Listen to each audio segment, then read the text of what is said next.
سيدنا ونبينا محمد وعلى آله وأصحابه أجمعين أما بعد. All praises be to Allah, the Creator of the worlds. May the blessing and peace be upon our Prophet Muhammad sallallahu alaihi wasallam, the head of all messengers, and upon his family and all his companions.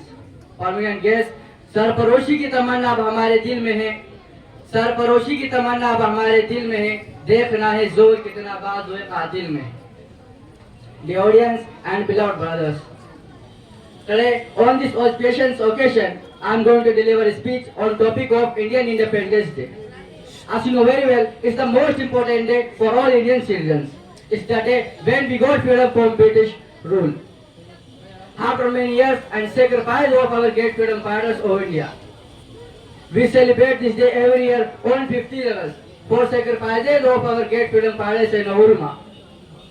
Dear dignitaries, today in all over India there are many programs and celebrations are held for remembering of our freedom fighters. But unfortunately, the role of Muslims and sacrifices of our ulama are not mentioned anywhere. That's why today I am going to talk about the real heroes of freedom and full history of Indian independence. My dear comrades, as you know very well that before 1947, the East Indian Company rose to India.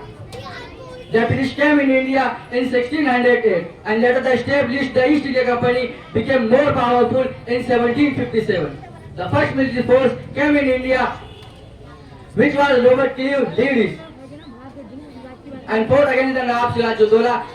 Because of disloyalty, Mr. Jaffar, the British force defeated Nawab Siraj-ud-Dowla since then, and dark days of the India had started and the East India Company transformed from trader to ruler.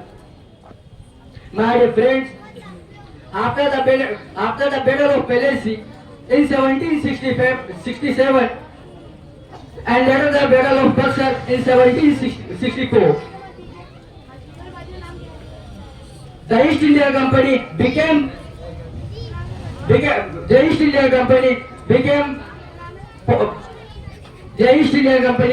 separated till in 1857. But after the 1857 independence battle, my dear brothers, if we are free and take the breath of freedom, it's because sacrifices of our ulama and leaders. But it's very regret that today we are said to go to Pakistan, we are said at Kerala, we are said Muslims have no any role in getting India freedom, which is totally less best and fully wrong. In fact, Muslims, if they didn't take part in Indian freedom struggle, then India would never become free from British. Because the real enemies of British were Muslims. It's because the British stole political power from Muslims. Such as Maulana Shah Waliullah Muhaddis Delhi, Hyder Ali, Tipu Sultan, Nawab Siraj-ud-Dowla, Sheikhul Hind, Maulana Mahmud Hasan Deobandi, Sheikhul Islam, Maulana Hussain Ahmad Madi. The list is too long. My dear audience, let me tell you that the role of Muslims in 1857 Battle of Independence, almost 51,000 ulama were burnt alive.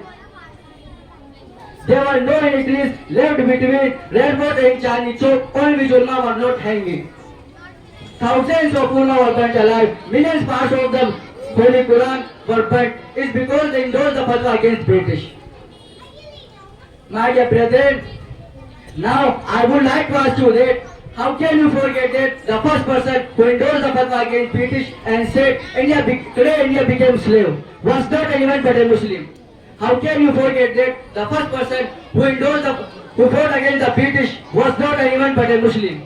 How can you forget that the first person who started the revolution for independence was not anyone but a Muslim? How can you forget that the first person to stop British step in South India and said शेर की 1 साल की जिंदगी दीदर की 100 साल की जिंदगी से बेहतर है was not anyone but a Muslim? How can you forget that the first person who sounded the slogan of Inqilab Zindabad was not anyone but a Muslim? My dear audience, let me tell you that till 1957 only Muslim fought against the British and all fought against the British after 1857.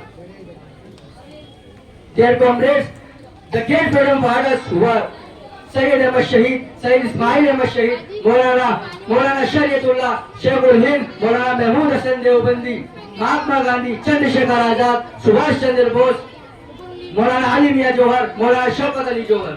The list is too long. My dear audience, now I wind up my speech.